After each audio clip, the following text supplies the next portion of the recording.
Allies, I'm going to try to do a video about the new event, the flag capture. I am on Miss Anti's account, and it's a busy weekend. It's about to be Valiant Conquest, so I will be shielding soon. There's also Alliance Conquest, and Miss Anti is not a combatant, but we definitely want all combatants to complete their challenges. And then so there's this new event, the flag capture, and you'll see that um, the initial uh, system default, like it loads with the middle lane selected. If I switch which lane is selected, the move to this lane um, item comes up, and so that allows me to move my individual troop between the lanes.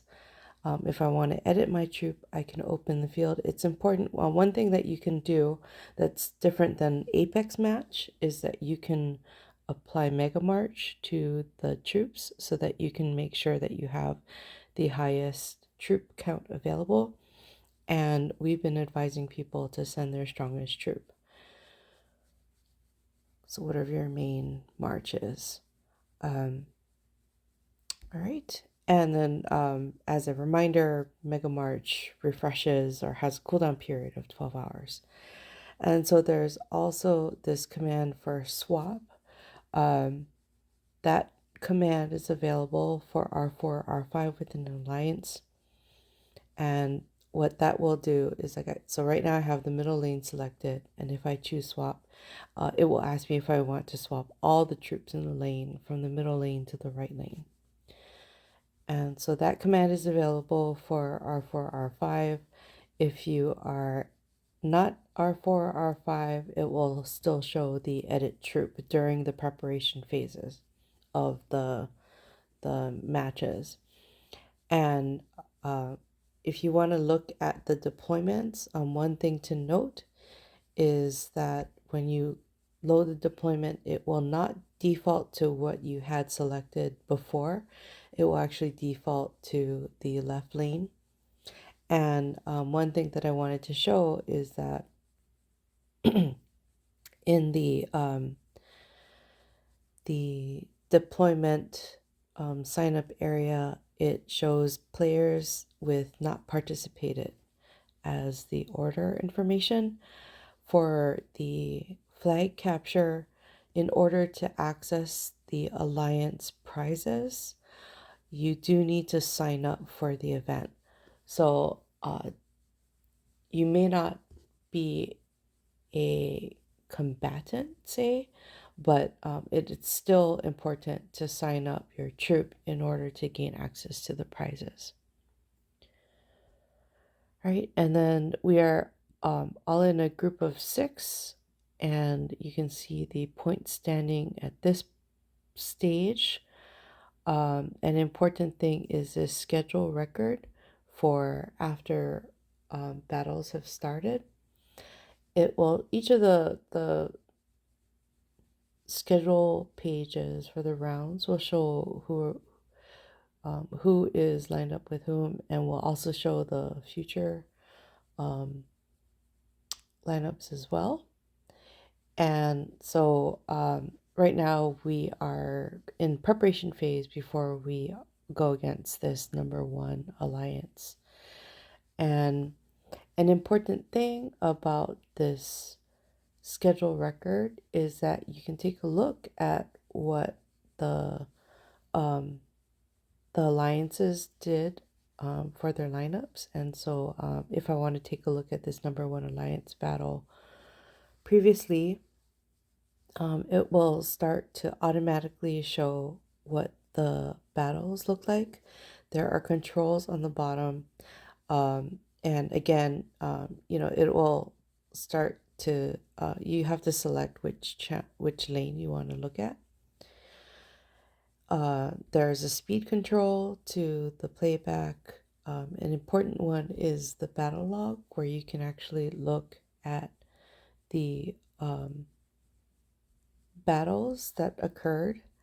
And so Again, it also defaults with the view for the left lane first.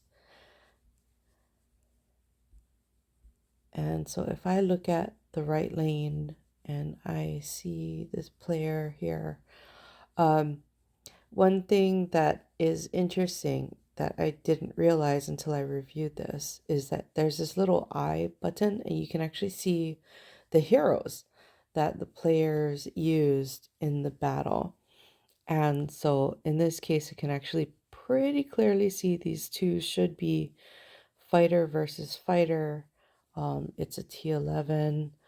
Um, for whatever reason, all of the heroes are showing +0. So I'm not sure. It may mean that hero bonuses do not apply. Um, but that doesn't make very much sense. So I don't know. Um, yeah. So that there's a lot of information that can be gained by these battle records, right? And this is rider versus shooter. And then so I quit out of that stage because the video replay completed. All right, and then if I want to look at what they did the round before, and if I just focus on, so yeah, one thing to note is that it's evident that they switch lanes between the rounds of play.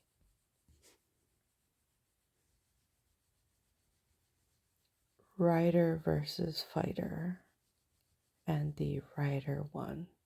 All right, and so this is also their T12. Their T12 is rider. All right, so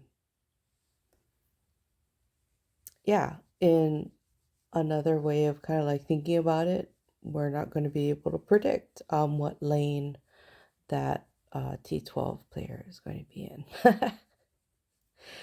All right, so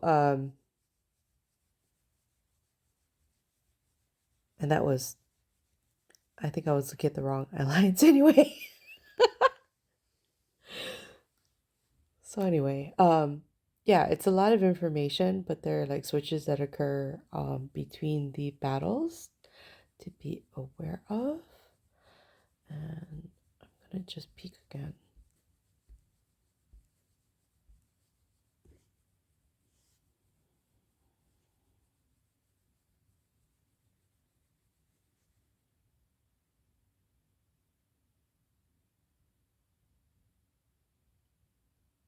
Yeah, and they had fighter versus fighter in the other one too. So okay, all right. Um, I'm not totally off, but yeah. So it's a lot of detail to pay attention to, but similar to Apex Match, you're not going to be able to predict necessarily like how people are going to arrange their lane deployments, and it's a lot of effort to look at what they're looking at for their individual deployments.